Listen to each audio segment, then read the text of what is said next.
As we soon learned, it's the accuracy of the strikes, not just the power, that matters. So this is one of the training methods that while you're on the boat, you have the boat rocking all over the place. This would help you not only in the fight, but also develop the attributes of accuracy and getting your balance so that if you were fighting in rough seas or if you fell, you had your hands on the ground, you could still focus a kick that was accurate. So I want to put my hands and kick with my left foot. So hands here and foot up there. Ready? Okay. I think he was kicking with his back foot. That's it. Hey, good. Yeah. Huh? Give it a shot, Bill. It's all right. You're close. You're like getting an inch away. Nice. You got a lot on that one, man. So now this is a Chausson move because you're using the deck, you're using something to balance. But how would you translate this move into something that we could use in a savate fight? Beret explained the Chausson high kick eventually evolved into the fouette, the savate whip kick to the face.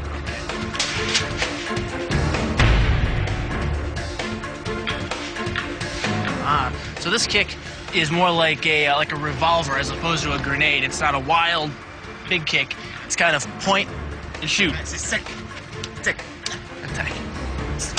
It's fast and to the point, right? Which is exactly the kind of kick we'll need against our savate champ. Okay. What's important is the balance of the body, to stay right, okay, and to have this rotation with the foot. First, the hips pivot on the front leg, forming a solid whip handle. Then, the back leg's knee is bent upwards and projected towards the center line of the opponent. At the last second, the foot is snapped forward over the knee, like the end of a whip, and smacks into your opponent's face. This roundhouse kick is designed for maximum impact. With the powerful muscles of the thigh yanking the tendon over the knee, the foot accelerates from 0 to 21 miles per hour in just 1/3 of a second. Combine that with the reinforced shoe, and this kick can drive the nose bone back up into the brain. I have a question. Would this be a move that you could kick twice? Like you could come kick two?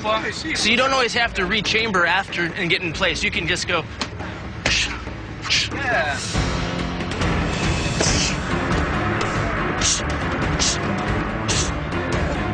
The fouette kick was pretty cool, but we need more than a single kick to survive a fight against a heavyweight savate champ. Our next stop would take us to the gritty back streets of Paris to learn vicious street fighting moves from one very tough cop. Paris. Famous throughout the world as the City of Love, it's home to such landmarks as the Arc de Triomphe and the Eiffel Tower. But Paris is also the city where just 2 years ago, 3,000 rioters were arrested after setting hundreds of cars on fire and destroying $200 million worth of property. But this was just the most recent page in France's history of urban violence. And it's this history of street fighting that gave birth to savate. So to learn our next move, we'd come to the streets of Paris, to Parc Monceau, in the north of the city. There we met Eric Caquet, a former police officer and founder of the modern-day technique, Défense dans la rue, which means street fighting and self-defense. So what are you guys doing here? You look like you're getting mugged. We're training self-defense. All the French martial arts. Self-defense? Yes, it's an old way to practice because in the first time it was a self-defense, not boxe française. By the early 1800s, the Industrial Revolution had launched a massive urban migration in France. Tens of thousands of men and women from across the country poured into Paris in search of jobs. But squalid living conditions and cramped tenements bred a new kind of trouble: violent street gangs. To help people defend themselves against these criminals, a man named Michel Cassot opened the first savate training school in 1825. Cassot taught a hybrid version of Chausson from Marseille and street fighting from Paris. He called it the art of savate, after the beat-up boots the Parisian thugs wore. Today, many call Cassot the father of savate. One of the most fundamental techniques he taught was a move still in use today, chassé bas. For example, count, Oh, okay. So it kind of stops him from coming in. Yes. Raise the knee, and with hips you do like that. Kind of like has like a piston action too. Yeah, definitely. To execute the chassé bas, the fighter raises his leg and then pistons his foot into the lower leg of his opponent, hitting him with the hardest part of his boot, the heel. Now, are you aiming with the knee? Yes, up. Okay, up, pull back. In this move, the forward propulsion of the hips, combined with the piston motion of the lower leg, can send well over 700 pounds of force directly through the rigid bone of the heel. This impact won't just knock an opponent down. The force is enough to permanently damage his kneecap. Comes.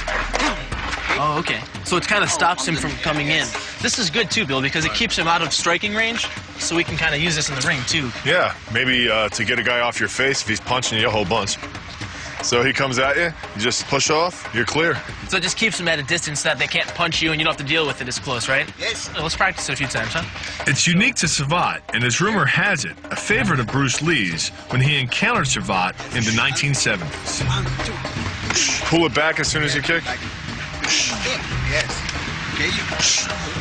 How's that going? Good? On the hip. Yes. Let's. No. If you use this kick on the hip, you'll take the center of balance away, put your opponent on. Okay. Against you, it's better to do it on the knee because you are. If he's a bigger guy, you want to aim more at a joint Yes. because it's It's more effective. Yes. It's all about effectiveness when someone's coming at you to beat your ass. Learning this kick is great for me. Using this piston action, I think with my power, I'll be able to shove this guy almost out of the ring. And then once I get him off balance, I can just land a couple rights, and that's it. But Eric wasn't done with us just yet. To test out our new street fighting skills, he put us in full protective gear and let us duke it out. I feel like a horse wearing blinders with all this stuff on. Go. That's me on the right.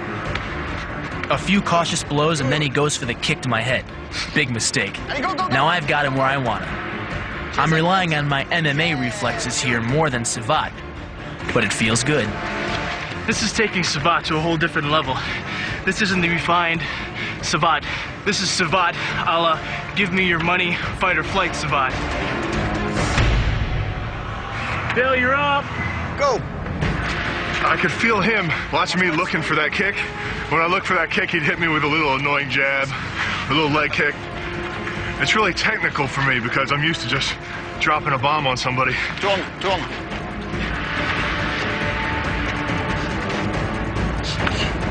Stop. Okay. Now that we had the chassé kick down, it was time to travel to the left bank of the Seine. Once home to artists like Picasso and Matisse, it was also a drug and crime-infested slum whose streets were lined with brothels and opium dens. But we're here to learn the art of the punch.